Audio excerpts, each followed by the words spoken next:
साथ दो फैसले आज हुए हैं वो, और इन दो फैसलों को लेकर जो है बहुत सारी चीजों को लेकर तो ये देखना होगा पहले तो कि इन दो फैसलों में अलग अलग चीजें क्या हैं, क्योंकि सरकार हमीरपुर कर्मचारी चयन आयोग को एक तरह से निरस्त कर चुकी है, बंद कर चुकी है। और बंद करने के बाद एक तो मुख्य सचिव को एक ही दिन में दो बैठकें क्यों लेनी पड़ी, ये पहली बात है। और दूसरी बात इसमें यह है कि जो एक बड़ा स्टेप इस इंक्वायरी को आगे बढ़ाने के लिए सरकार ने लिया है वो दूसरी बात है। अभी देखिए, एक तो जो वहां पे जितने चार्जशीट पहली दायर हुई है उस चार्जशीट में अभी 8 जो लोग हैं आरोपी हैं वो बनाए गए हैं, 8 आरोपी इसमें सिर्फ।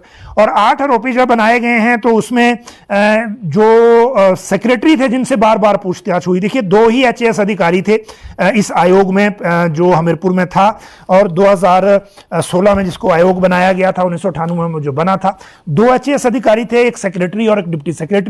जो सेक्रेटरी थे वहां पे उनको 7 साल से ज्यादा का वहां समय हो गया था, और विजिलेंस ने जो डाटा इकट्ठा किया और सारी चीजें की उसमें इन्वॉल्वमेंट नहीं, लेकिन उनकी जिम्मेदारी उसमें जरूर बनती थी।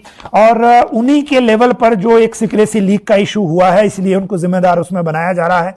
और राज्य सरकार से विजिलेंस ने परमिशन टू इन्वेस्टिगेशन मांगा था। परमिशन टू इन्वेस्टिगेशन का मतलब होता है कि एफआईआर दर्ज करने के बाद जो इन्वेस्टिगेशन होती है, और राज्य सरकार ने पीसी एक्ट की सेक्शन 17A के तहत ये परमिशन दे दी है।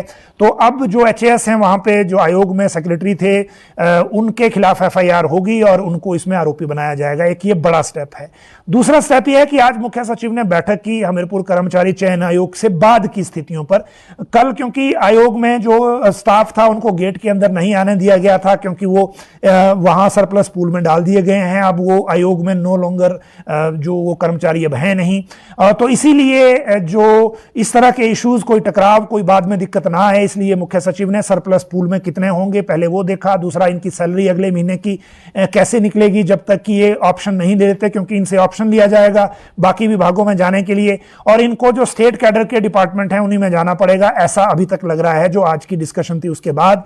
और इसके बाद ये पता लगेगा कि अब आगे ये किस तरफ को जाते हैं। लेकिन जो सबसे बड़ा ट्रिकी इशू है अब वो है जो भर्तियां फंसी हुई हैं, रद्द कर दिया बीच में से, और जो बीच में फंसी हुई भर्तियां हैं उनको पब्लिक सर्विस कमीशन अब इमीडिएटली लेगा या नहीं, इस पे अब सरकार एक तरह से फंस गई है। जो आज बैठक हुई थी, और उसकी वजह यह है कि एक रेफरेंस बनाया जा रहा है पब्लिक सर्विस कमीशन को, और पब्लिक सर्विस कमीशन दरअसल इस पूरे मामले में पहले विजिलेंस से बात करना चाहता है, विजिलेंस ब्यूरो के रिकॉर्ड को देखना चाहता है। वो तभी वो कह रहे हैं कि हम हमीरपुर कर्मचारी चयन आयोग का जो रिकॉर्ड है उसको तभी हाथ लगाएंगे जब विजिलेंस की जो डाटा है, विजिलेंस की जो स्टेटस रिपोर्ट है वो क्या इंगित करती है। क्योंकि अगर ऐसा हुआ कि मान लीजिए जो 18 पोस्ट कोड की बात हो रही है और जो भर्तियां भी चल रही हैं उनमें वो पोस्ट कोड भी शामिल हैं, तो मुझे नहीं लगता फिर हमीरपुर कर्मचारी चयन आयोग के रिकॉर्ड को पब्लिक सर्विस कमीशन हाथ लगाएगा। फिलहाल पता तब लगेगा जब ये रेफरेंस जाएगा और पब्लिक सर्विस कमीशन में फुल कमीशन बैठेगा इस पूरे मामले में फैसला लेने के लिए। फिर क्योंकि पब्लिक सर्विस कमीशन एक कॉन्स्टिट्यूशनल बॉडी है, उस पर आप ऑर्डर थोप नहीं सकते।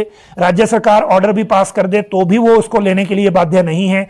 और यही कारण है कि जो भर्तियां रुकी हुई हैं, जो चल रही थी, वो फंस गई हैं बीच में। और इसी वजह से जो खासकर जेओआईटी के बीच में जो अभ्यर्थी हैं वो परेशान हैं और उनको लग रहा है कि बोर्ड को रद्द करके थोड़ा जल्दीबाजी हो गई, गलती हो गई। लेकिन चलिए आगे देखते हैं इसमें क्या होता है।